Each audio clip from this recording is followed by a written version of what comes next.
አቶ ደብረጽዮን ገብረ ሚካኤል የዛሬና ያርገውና በመንግስት ቁጥጥር ስር በዋሉት የፕሮፓጋንዳ ሚዲያዎቻቸው በቢሮአቸው ተቀምጠው መግለጫ ሲሰጡ እንዲህ የማምለጫ ዋሻን አፍንጫቸው ስር ያዘጋጁ አይመስሉም ነበር። ትግራይ መቀበሪያቸው ትሆናለች ብለው ሲዝቱና ሲደነፉም ጽንፈኛ ቡድናቸውን በጦር ሜዳ የሚያዋጉ እንጂ በዋሻ ውስጥ ተሽሎክልከው የሚሸሹ አልመሰሉም።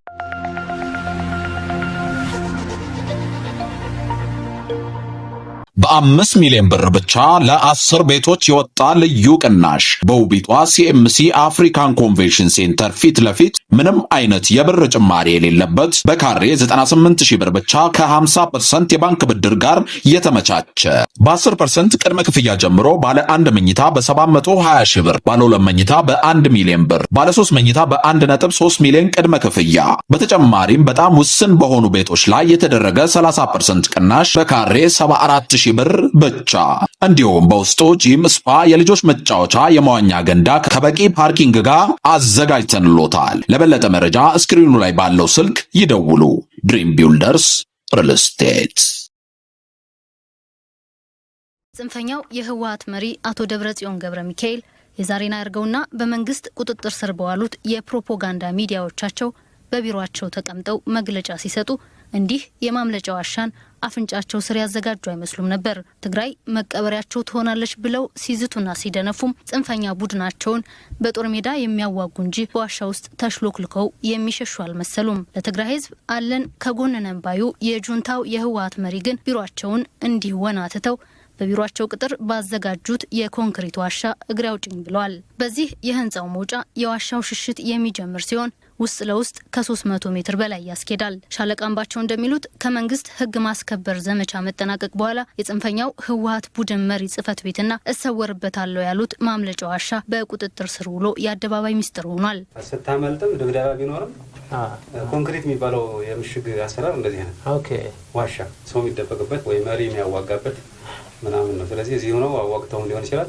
ማምለጫ ተጠቅመው ዞሮ መጨረሻ እዚህ ተደብቀው ቆይተው ቢሮ ቢመታ በዚህ አድርገን እናመልጣለን ብለው የሰሩት ወይም ሊይዙን ቢመጡ ወደ ቢሮ ቢገቡ በዚህ እናመልጣለን ብለው የሰሩበት። ስለዚህ በበር እንዳይወጡ ህዝብ ላያቸው ነው። ስለዚህ መኪናቸውን ትተው በእግራቸው በዚህ ወጣው ማለት ነው፣ በአጃቢ ማለት ነው። ጸረ ህዝብና አምባገነን ኃይሎች መጨረሻቸው እንደ ተሳቢ እንስሳት ዋሻ ውስጥ መገኘት ነው ብለዋል ሻለቃው። ያው የአምባገነኖች ጸረ ህዝቦች መጨረሻ ላይ ብለው እንደ አይጥ ከማንጭዋ ጉድጓድ ምሰው ማምለጫቸውን ነው የሚያዘጋጁት። ያው የከሳዳም ሁሴን የምንማረውም በታሪክ ጉድጓድ ውስጥ ነው የተገኘ። የሊቢያው መሪም መጨረሻ ላይ ዋሻ ውስጥ ነው የተገኘ። ስለዚህ ዋሻ ውስጥ ባናገኛቸው ሌላ ዋሻ ውስጥ እናገኛቸዋለን። ግን ከዚህ ከቢሮአቸው ለማምለጥ የተጠቀሙበትን ፈትሸን አይተነዋል። ስለዚህ ያው የጉረኞች እንትን መጨረሻቸው ማምለጫ መንገድ ከህዝብ ጎን ሆነው አያውቁም ምን ጊዜም ማለት ነው። አገሪቱን መንግስት አልባ አድርጎ ይቆጥር የነበረው ጽንፈኛው ኃይል ባልነካ ምሳቤ የተጓዘበት መንገድ መጨረሻ የዋሻ ውስጥ ሽሽት መሆኑንም ጠቁመዋል። በጉራና በትዕቢት ተወጥሮ መንግስት የለም፣ መከላከያ ወድቋል፣ መከላከያ ፈርሷል በሚል እንኳን እኛን ማለት በምድር ኃይልስ በምድር ውስጥ ወይም በዚህ ዓለም ላይ ከሰማዩ በስተቀር ሚነቀንቀን የለም በሚል ሲያናፍሰው የነበረው ወሬ መጨረሻ ላይ የመጨረሻው ቀን ግን የአይጥ ጉድማን ብሰው በዚህ አድርገው አመልጠዋል። ግን አመልጠው አሁንም ተመሳሳይ ጉድጓድ ውስጥ ነው ያሉት። ጽንፈኛው የህወሓት ቡድን በአፍ እንጂ በተግባር ለትግራይ ህዝብ ቆሞ እንደማያውቅ ይህ ራሱን ብቻ ለማትረፍ በኮንክሪት የገነባው ዋሻ አንዱ ምስክር ነው። ፕሮፓጋንዳ ነው። በተለይ የዓለምን ትኩረት የሳበና ዛሬም ትላንትና በተለያየ ነገር ከህወሓት ጋር አብሮ ሲሰራ የነበረ የውጪ አገርም ሳይቀር እነ ግብጽም እና አባይ ምንበልና አሜሪካ ሰፊ የፕሮፓጋንዳ ስራ በእነዚህ ሰዎች ሲሰራ ቆይተዋል። የኢትዮጵያ መንግስት ደግሞ በሰላማዊ መንገድ በፍቅር ሁሉን ነገር በዝምታ ነው ያየው። በዛ ሰዓት እነሱ ይሄ ፕሮፓጋንዳ ግንባር ላይ ሆኖ ጥይት ከሚተኩሰው ወታደር የበለጠ ሰፊ ስራ እንደየሰራና በሞራልም ሰዎች እንዲሸራተቱ በእምነታቸው ላይ ጥርጣሬ እንዲያድር ሰፊ ስራ የሰራ በመሆኑ መንግስት እዚህ ላይ በፕሮፓጋንዳው ዙሪያ በተለይ በሚነገሩ ሰዎች ላይ አሁን እንኳን የምናያቸው አንዳንዱ አዲስ አበባ ሊገቡ 2 ቀን ቀራቸው ብሎ እየተናገረ ነው። መንግስት በዚህ ዙሪያ ላይ የራሱን የሚሰራበት መልስ የሚሰጥበት ወይም ደግሞ እውነታውን የሚያሳይበት መንገድ የለውም ወይ? ጥያቄ አንዱ ይሄ ነው። ሁለተኛ ማን ነው በ4 ተራ ቁጥር 4 ላይ ያለው የዲፕሎማሲ በተለይ እንደምናየው በውጭ ሀገር ያሉ በተለይ ሚዲያዎች እና አልጀዚራ እነ ሲኤንኤን ቢቢሲ እነዚህ ሁሉ የሚያራግቡት እዛ ጋር ሌላው ቀርቶ እኛ እንደ ሃይማኖት አባት የምናወግዛቸውን ሐሺሽ ጭምር እየሰጧቸው ደረታቸውን ለጥይት እየሰጡ የሚመጡትን ህፃናት በሚዲያ እንኳን ቀርቶ የኢትዮጵያ መንግስት ያንን ለዓለም ማሳየት ለምንድን ነው የከለከለው? እነዚህ ሰዎች እንግዲህ ክፉ ስራ እየሰሩ ሐሺሽ ጭምር እንግዲህ አንድ ሰው ሐሺሽ ከወሰደ አይምሮውን አያውቅም፣ ማንነቱን አያውቅም፣ ማገናዘብ አይችልም።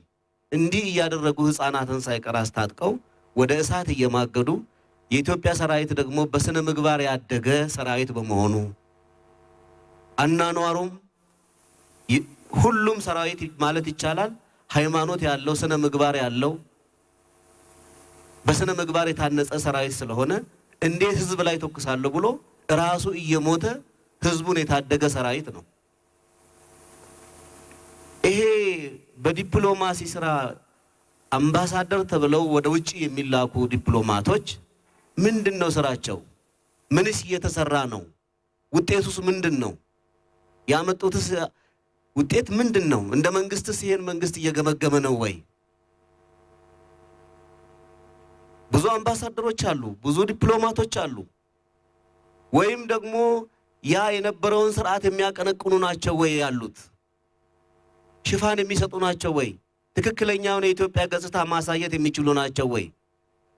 ትላንትና እናውቃለን እዚህ በቤተ መንግስት ዛሬ እዚህ ቤተ መንግስት ግቢ ውስጥ ነው ያለነው። በዚህ በኩል እኔ አንድ ወቅት የገጠመኝም መናገር ፈልጌ ነው።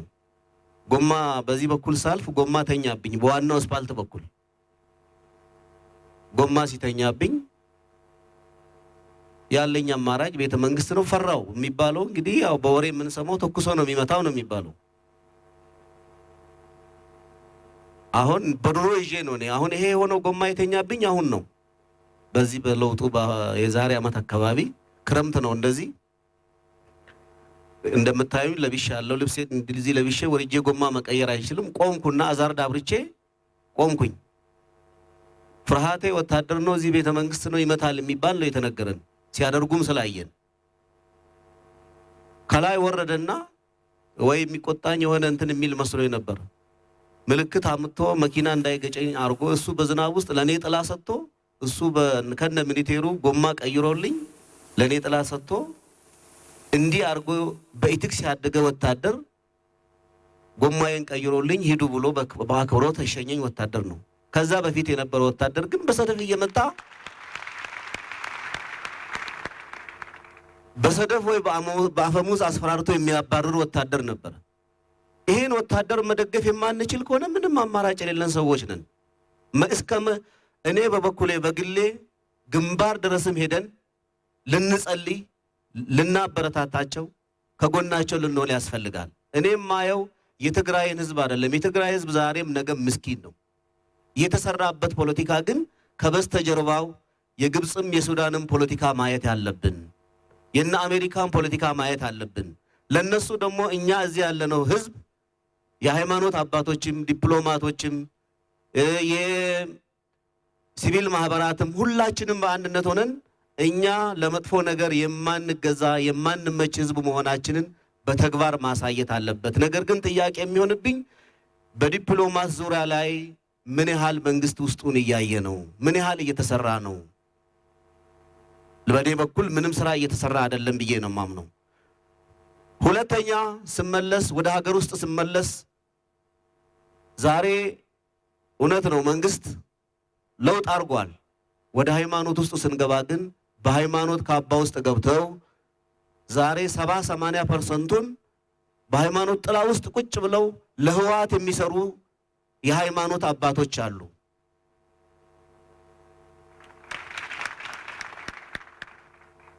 ይሄ ነው ተብሎ ከቤተ ክርስቲያን ውስጥ እኮ ነው መትረየስና ክላሽ በብርበራ ሰዓት የተገኘው። ቤተ እምነት ደግሞ ሰዎች በነፃነት ገብተው አምልኮ የሚወጡበት ቤት እንጂ ምን ያህል የነበረው ስርዓት ቤተ እምነቶች ውስጥ ምሽግ እንደፈሸገ የሚያሳይ ነው ይሄ።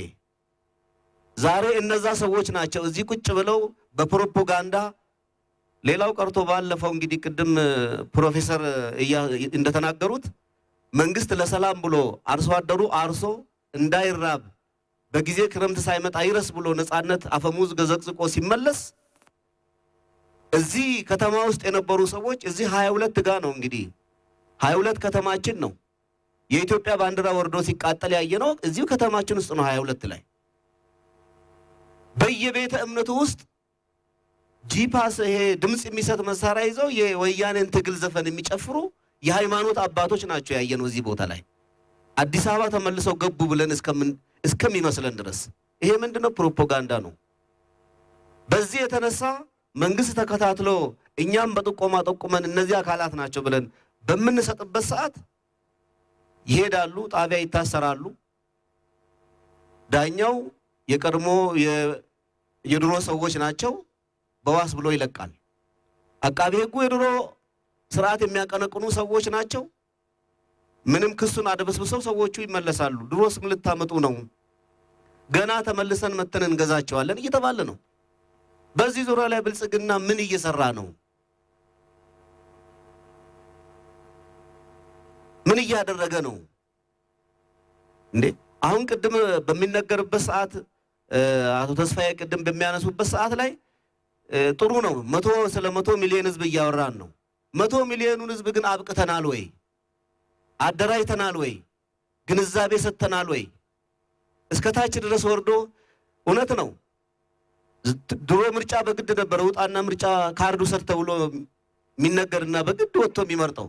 ዛሬ ግን ያ የለም። እስከ ምሽቱ 6 ሰዓት ድረስ ዝናብ ላይ ቆሞ ሲመርጥ ያየነው ህዝብ አይተናል። በፍቅር ነፃነቱን የሚወድ ህዝብ መሆኑን የምናየው ከዚህ የተነሳ ነው። ግን ይሄንን ህዝብ አስረድተናል ወይ? አብቅተናል ወይ?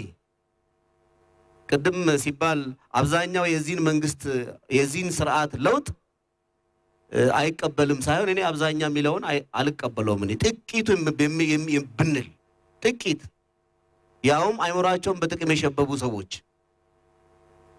ብንላቸው ጥሩ ነው እንጂ ብዙ አብዛኛው ብንል አብዛኛው የኢትዮጵያ ህዝብ ይሄን መንግስት የሚደግፍ ህዝብ ነው። አብዛኛው ሰላም የሚፈልግ ህዝብ ነው። በሃይማኖትም ቢሆን እንዴ ትላንትና እኮ አንዱን ሃይማኖት በጥርጥር የሚያይበት ስርዓት እኮ ነው ተዘርግቶ የነበረው። ሌላኛው ሃይማኖት በአንደኛው ላይ ተንኮል የሚሸርብበት ስርዓት ነበር። ዛሬ ግን ተቀራርበን ተነጋግረን ተደጋግፈን ያለምንም ፍርሃት ያለምንም ገደብ ለምን ቀረብከ ብሎ የሚጠይቀኝ የለም ዛሬ። ለምን አብረው ዋልክ፣ ለምን አብረው ተቀመጥክ የሚለኝ የለም ዛሬ። ስለዚህ ይሄንን አብሮነትም ጭምር ለህዝቡ በደንብ ማስረዳት ያስፈልጋል። በተለይ በፍርድ ቤትና በአቃቤ ሕግ ዙሪያ ላይ ያለው እንደፈለገ እየሰሩ ሳምንት 2 ቀን እየታሰሩ ከቤታቸው ሳይቀር መትረየስና ሽጉጥ ክላሽ የወጡ ሰዎች ዛሬ በነፃነት ምን ታመጣለህ እየተባለ ነው። ስለዚህ እኔ እንደ መንግስት ይሄ ክፍተት አለ፣ ጉለት አለ። ወደ ታች ወርዶ መስራትም ብዙ ችግሮች አሉ። ፕሮፓጋንዳው እዛ ግንባር ላይ ብቻ አይደለም፣ እዚህ ከተማ ውስጥ አለ። የማሸማቀቅ ስራ ተመልሰው እንደሚመጡ እርግጠኛ 100% እርግጠኛ የሆኑ ነው። ያንን የፈቀደላቸው ምንድነው? የመንግስት ዝምታ ነው። የመንግስት ትዕግስት ማብዛት ነው። እውነት ነው፣ ትዕግስተኛ መሆን ጥሩ ነው። ግን እስከ መቼ? ሰዎች እየሞቱ ብዙ ህዝቦች እያለቁ፣ በተለይ ቅድም በማህበራዊ ድረገጽ ላይ ስናይ የኛ ቴሌቪዥኖች ሌላ ነገር ነው የሚያወሩት። ማህበራዊ ድረገጽ ግን የሚያወራው ሌላ ነው። ያንን የሚመክት የሚዲያ ተቋም ስለምንድን ነው የማይኖረው? ለዛ መልስ የሚሰጥ ፕሮፓጋንዳ ማለቱ አንዱ ይሄ ነው። ይሄው ደሴ ገቡ፣ ይሄው ወልዲያ ገቡ፣ ይሄው ጋይንት ገቡ፣ ባህር ዳር ልንገባ ነው እየተባለ ነው። አለመግባታቸውን በተግባር ለምንድን ነው የማያሳየው መንግስት? እንደተባለውም በአሁኑ ወቅት ከህፃን እስከ አዋቂ ድረስ የኢትዮጵያ ሁኔታን ተገንዝቦ የሚያሳስበው በ5 ሚሊዮን ብር ብቻ ለ10 ቤቶች የወጣ ልዩ ቅናሽ በውቢቷ ሲኤምሲ አፍሪካን ኮንቬንሽን ሴንተር ፊት ለፊት ምንም አይነት የብር ጭማሪ የሌለበት በካሬ 98000 ብር ብቻ ከ50% የባንክ ብድር ጋር የተመቻቸ በ10% ቅድመ ክፍያ ጀምሮ ባለ 1 መኝታ በ720 ሺህ ብር፣ ባለ 2 መኝታ በ1 ሚሊዮን ብር፣ ባለ 3 መኝታ በ1.3 ሚሊዮን ቅድመ ክፍያ። በተጨማሪም በጣም ውስን በሆኑ ቤቶች ላይ የተደረገ 30% ቅናሽ በካሬ 74000 ብር ብቻ። እንዲሁም በውስጡ ጂም፣ ስፓ፣ የልጆች መጫወቻ፣ የመዋኛ ገንዳ ከበቂ ፓርኪንግ ጋር አዘጋጅተንሎታል። ለበለጠ መረጃ ስክሪኑ ላይ ባለው ስልክ ይደውሉ። ድሪም ቢልደርስ ሪል ስቴት። ኢትዮጵያዊ የለም ማለት እችላለሁ እና በተለይ ደግሞ ጦርነት ሁል ጊዜ እልቂት ነው። ከጦርነት የሚጠበቀው የህይወት ማጣት ነው፣ መፈናቀል ነው። በማንኛውም ሁኔታ ህዝብ በተለይ በሚፈናቀልበት ጊዜ አሁን በዚህ በትግራይም ይሁን ወይም በሰሜን አማራ ክልል ወይ በአፋር እንዲሁም ደግሞ በመተከል አካባቢም ሆነ በሌሎች አካባቢ በአሁኑ ጊዜ መፈናቀል ከባድ ነው። ክረምት ነው። በክረምት ጊዜ መፈናቀል ለእናትም ለልጅም ለአባትም ለሁሉም ሰቀቀን ነው። የራሱን ቤት ትቶ መንከራተት ማለት ነው እና ይሄ ሁኔታ በጣም ያሳዝነናል እና እኛ እንደ ሃይማኖት መሪዎች ሀሳባችን እርቀ ሰላም እንዲወርድ ነው። እርቀ ሰላም በጣም አስፈላጊ ነው። እግዚአብሔር የሚወደው ነው፣ ሰው የሚወደው ነው እና ይሄም እርቀ ሰላም እንዲወርድ ብዙ ተሞክሯል በሃይማኖት አባቶች፣ አልተሳካም በፊት። ግን ይሄ አሁንም መሞከር የለበትም ማለት አይደለም። አሁንም የበለጠ የምንሞክርበት መንገድ ሊሆን ይገባል። የእግዚአብሔርን ሰላም የፈጣሪን ሰላም እርቅን አውርዶ ሰላምን ማስፈን ለኢትዮጵያም አዲስ ነገር አይደለም። ኢትዮጵያ ረጅም ታሪክ ያላት ሀገር ናት እና እንኳን የኢትዮጵያን ሕዝብ ሌላም ዓለም ማስተማር የሚችል ሕዝብ ያለባት ሀገር ናት። እንዲያው አንድ ምሳሌ ለመንገር አጭር ምሳሌ፣ የዛሬ 2 ዓመት የኢትዮጵያ አየር መንገድ ቦይንግ 737 እዚህ ቢሾፍቱ ጎን ተከስክሶ 157 ሰው ነው ያለቀው የሞተው። ከ35 አገር ዜጎች ናቸው እዛ የሞቱት። እዛ አጠገብ ያ ሁሉ ሰው ሲሞት ሀዘን የተቀመጠው ማን ነው? የቱሉ ፈራ ገበሬ ማህበር አባቶች፣ እናቶች፣ ወጣቶች፣ ህፃናት ናቸው። 3ቱን 7ቱን 12ቱን 30ውን 40ውን ብለው እየዘከሩ ሲያስታውሱ ነበር እነዛን ሁሉ ሰዎች። በቅርቡ 2ኛውን ዓመት አክብረዋል። እነዚህ ሰዎች ያለቀሱት የሰው ልጅ ሞተ ብለው ነው። የሰው ልጅ ክቡር ነው ብለው ነው። እነዛ በኢትዮጵያ አየር መንገድ ተሳፍረው የመጡ ሰዎች ከአውሮፓ፣ ከአሜሪካ፣ ከቻይና፣ ከመካከለኛው ምስራቅ እንዲሁም አፍሪካውያን ወንድሞቻችን እና የራሳችን ወገኖች ኢትዮጵያውያን ናቸው የሞቱት። እነዚህ ሰዎች አይሮፕላን በላያቸው ሲበር ያሉ እንጂ አይሮፕላን ምን እንደሆነ ማያውቁ፣ ግን የሰው ልጅ ክቡር መሆኑን ለዓለም ማስተማር የቻሉ የገበሬ ማህበር ኢትዮጵያውያን ዜጎቻችን ናቸው። ኢትዮጵያ ታላቅ ሀገር ናት። በሻሸመኔም ይሁን በዝዋይ እንዲሁም በሌላም ቦታ ያ ሁሉ ጭፍጨፋና ግድያ ሲደረግ አንዳንድ ኢትዮጵያውያን ጎረቤቶቻቸውን ደብቀው ክፉ እንዳይነካቸው የታገለ ህዝብ ያለበት ነው እና ኢትዮጵያ ትልቅ ሀገር ናትና አሁንም ትልቅነቷ መረሳት የለበትም። እንዲያም ለሌሎች ማስተማር የምንችል መሆናችንን ለማሳየት አሁንም የዚህ የእርስ በርስ ጦርነቱ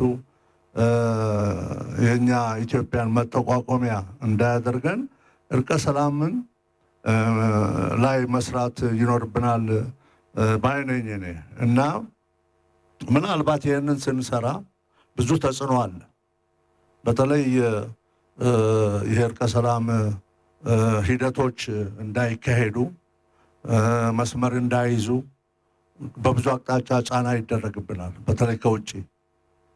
ይሄ እንዳይሆን ራሳችን በራሳችን ይሄንን ጉዳይ መፍታት እንደምንችል ማስተማር ከኛ ከኢትዮጵያውያን ይጠበቃል። ልክ እነዛ ገበሬ ማህበሮች ለዓለም እንዳስተማሩት እኛም በእርቀ ሰላም ይሄንን ሁኔታ ፈተን አገራችን ሰላም ሆና አድጋ ተለውጣ ትልቅ ሀገር መሆን እንደምትችል ማሳየት እንችላለን። ባጭሩ ግን ጂኦፖለቲክስ በተባለው ጉዳይ ላይ እርግጥ ነው ኢትዮጵያ በአፍሪካ ቀንድ ትልቅ ቦታ ላይ ያላት ሀገር ናት። ይሄም ይታወቃል። ግን እኛ ከሁሉ ጎረቤቶቻችን ጋር ሰላም ሆነን አፍሪካ ቀንድ ላይ የተባበሩ መንግስታትን መመስረት የምንችልም ሀገር ነን። ይሄን ለማድረግ በምናደርገው እንቅስቃሴ ግን ተጋላጭ የሆኑ ሁኔታዎችን ከሰራን አይፈለግም የኛ ትልቅነት። ስለዚህ እዚህ ላይ ትልቅ ጥንቃቄ አድርገን በውስጥ ለውስጥ መስራት ይኖርብናል እንጂ ገሃድ ከወጣን የበለጠ ጫና በላያችን ላይ እንጋብዛለን ብዬ አስባለሁ። አመሰግናለሁ። እዚሁ ክቡር ሙፍቲ መናገር ይፈልጋሉ። ለእሳቸው እንድሰጥ ፈቀዱልኝ። ብስሚላህ ራህማን ራሂም። የተቀደሙት አባቶቻችን ወንድሞቻችን እንደተናገሩት መድረክ መሪዎቻችንንም ማመሰገን እንፈልጋለሁ። የኔ እንኳን መናገር የሚጨምረው ነገር የለም። ግን ሶስት ነገሮች ተጠቅሳል። አንደኛው ተይ ቀደም ሽምግልና እሳቸው እንዳሉት ጀምረን ነበር። ሽማግሎች፣ የሃይማኖት አባቶች ሄደናል። ሽምግልና፣ እርቅ፣ ሰላም ለሀገር ይበጃል፣ ለመንግስት ይጠቅማል፣ ለህዝብ ይጠቅማል፣ ለሰላም ይጠቅማል፣ ለአንድነት ይጠቅማል። እልክ ውንብድና ፋይዳ የለም። አንዱ ይሄ ነው። ሁለተኛ አሁንም ቢሆን ይህ ጉዳይ የሚቆረጥበትን የሚቆምበትን መፈለግ አለብን። የሚቆርጠው ይህን ጉዳይ የሚያሳጥረው ይሄ ነው ወደሚለው ዝርዝር አሁን አልገባም። ምናልባት ተሁሉም የማይሰወር ተኛ የማይሰወር ቀስ ብለን መጫወት እንችላለን። ሌላው እንግዲህ ተይ ካለፈ መንግስትን ማስጠሟል እንደምናውቀው እኛም ዝግጁ ነን ብለውን ነበር። አላህ ያንፈረደ፣ ብዙ ሰው አለቀ፣ ብዙ ሀብት ወደመ። የአንድ ሰው ነፍስ ቀላል አይደለም። እኛ በሃይማኖታችን አንድ ነፍስ ያጠፋ ሰው ዓለምን በሙሉ እንዳጠፋ እንደገደለ ይቆጠራል ነው የሚለው። እንኳን ይሄ በመቶ የሚቆጠር በሺ የሚቆጠር ሰው ይሄ ያልመረረው ይሄ ያልቆጨው ለይህ ያልቆመ ሰው እንግዲህ የኢትዮጵያ ሰው ነው ብለን አንቆጥረውም። እኛ በሌሊትም በቀንም በዱዓ መቼም በጸሎት በሶደቃ እያዘዝንም እየታገልንም ነው። አላህን እንከጀለዋለን ሰላም ይመጣልናል ብለን ይሄ ወደ ውስጥ ባለው ነው። በዚህ ያልተሳካ እንደው ቁርጥ እርምጃ ነው፣ ሌላ የለውም። እንደተቀሳችሁት አንድነትን ማጠንከር፣ ሁሉም ወደ አንድነት መመለስ። ለመሆኑ እንደው ሁሉም አንድ ነው ወይ? አንድ ተሆን እንደው የኢትዮጵያ ሕዝብ አንድ ተሆን እንዳለ ችግር ይፈጠራሉ ነው የምለው ባጭሩ። ውጮቹን በተመለከተ ሀያል በእኛ በኩል አላህ ነው ፈጣሪ ጌታ ነው። ሀያል ማለት አሜሪካን የፈጠረ አላህ ነው። ሀያሎቹን የፈጠረ አላህ ነው። አሁንም ሊያጠፋቸው እየተነሳ ነው። አንዴ በውሃ አንዴ በነፋስ ራሳቸውን በተከላከሉ ወደ ሰው ተማለፍ ራሳቸውን ለመጠበቅ በቻሉ አልቻሉም። ይህን በሽታ ለመቆጣጠርም አልቻሉም። አሁንም ለሀገራችን ፈጣሪ ጌታ አላህ አለው፣ ለሀገራችን ህዝብ አላህ አለው። የዚህ መድኃኒቱ እባካችሁ ቁሙልን ነው የምንላችሁ። ቁሙልን፣ በሀገራችን አትግቡ፣ በፖለቲካችን አትግቡ፣ በመንግስታችን አትግቡ፣ በህዝባችን አትግቡ። ችግርን እኛው በእኛው እንፈታለን፣ እባካችሁ አትግቡ የሚል መልእክት እናስተላልፋለን። ይህን ደግሞ መንግስት ማስተላልፏል፣ ሰላማዊ ሰልፍ እያደረገ ህዝብ ማስተላልፏል። የሃይማኖት አባቶችም ይሄኑ ነው የምናስተላልፈው። ቁሙልን፣ እባካችሁ ተውን፣ ተቻላችሁ እገዙን፣ እርዱን፣ በጥሩ ሀሳብ በጥሩ መላ በገንዘብ እገዙን፣ አለዛ እባካችሁ ቁሙልን ነው የምንለው። የሀገራችንን የውስጣችንን በተመለከተ እኒያም ወንድሞቻችን ናቸው፣ እኒህም ወንድሞቻችን ናቸው። አሁንም እናስተላልፈው መልእክት እባካችሁ ይብቃችሁ፣ ቁሙ፣ ተውት። ህዝብ አይለቅ፣ አገር አይታመስ፣ ሰላም አንጣ፣ ህዝብ አይፈናቀል፣ ያለፈው ይበቃል እና ወዳኞቹም ቁሙ፣ ወደኞቹም ቁሙ ነው የምንለው።